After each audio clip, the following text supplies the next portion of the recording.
रंगीला रे और चलिया रे, न बुझेगी ये जलन। तो होता क्या है साहब कि जब भरे दरबार में श्री रामचंद्र जी ने धोबी के कहने से निर्णय ले लिया कि सीता का त्याग करेंगे, और उन्होंने लक्ष्मण को भेज भी दिया, और लक्ष्मण जी उन्हें वनवास में छोड़ के भी आ गए।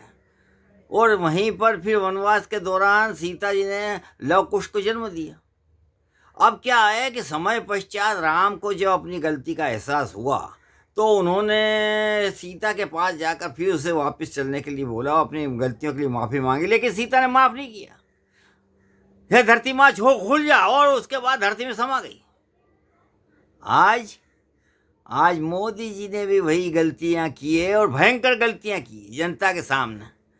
तो होता क्या है कि मतलब क्या हुआ था कि अन्ना हजारे ने आंदोलन किया था, भ्रष्टाचार हटाओ है, और कांग्रेस के खिलाफ, और लोकपाल को की भी नियुक्ति करो जो कि प्रधानमंत्री की भी की न केवल जांच करे बल्कि उससे सजा भी दे। और हुआ, कांग्रेस का राज गया और मोदी जी का राज आया। लेकिन मोदी जी ने राज पीएम की कुर्सी पर आते ही ये सब लफड़े भूल के और लोकपाल की नियुक्ति बहुत समय तक नहीं की। और की तो क्या, वो लोकपाल ने आज तक ऐसी कोई जांच करके अपनी उपस्थिति दर्ज नहीं कराई। तो अभी आप ये देखिए, आज दुनिया भर में सबसे बड़ा भ्रष्टाचार का डंका बज रहा है इलेक्ट्रल बॉन्ड का, दुनिया में है। और दुनिया में जो जिसके लिए ये हो रही बातें, और बल्कि इवन जर्मनी और दूसरे देश भी बातें करने लगे हैं कि इलेक्ट्रल बॉन्ड का जो भ्रष्टाचार हुआ है खुला है, तो उसमें मोदी जी को सजा होना, उसकी जगह जेल कौन गए?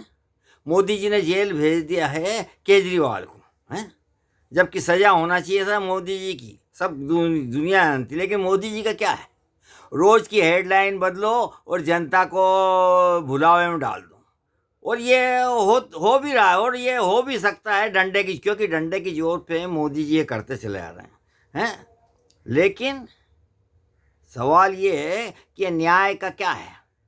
आज लोकपाल और सुप्रीम कोर्ट की क्या ड्यूटी है? और न्याय की कुर्सी पर बैठे तो न्याय क्यों नहीं किया जा रहा है? और ये इसके तुरंत करना चाहिए, वरना अभी फिर से चुनाव हो जाएंगे, मोदी कुर्सी पे बैठे तो मतलब न्याय संगत नहीं होगा।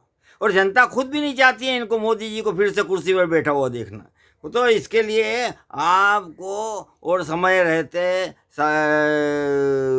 चाहे इलेक्शन कमीशन चाहे हो सत्ता को, अब ये तो वैसे ही आचार संहिता लगी, तो ये चुनाव होना चाहिए शीघ्रातिशीघ्र, और मोदी जी को अवध्वस्त करना चाहिए, और नहीं तो लोकपाल इनको वक्त रहते इनकी सीट से इनको छोड़ दो, इनको हटा देंगे, हटाना चाहिए, क्योंकि भ्रष्टाचार हुआ है और सरेआम हुआ है, और फिरौती के जैसा हुआ है, और किसी के बगैर अरे भय दूसरे। आप ये देखिए, विपक्ष के पैसे फ्रीज किए जाए, भयभीत किए रहे हैं विपक्ष को, और खुद का कोई कहने वाला नहीं है। क्यों कहेगा? आज इनका लोकपाल, इनका आज इलेक्शन कमिश्नर इसका, यानी रोज के रोज जिसकी मर्जी आती है उस अधिकारी को हटा रहे हैं और अपना काम कर रहे हैं। ऐसा नहीं है, ये नहीं चलेगा। जनता को समझना होगा, और जनता समझ रही है। तो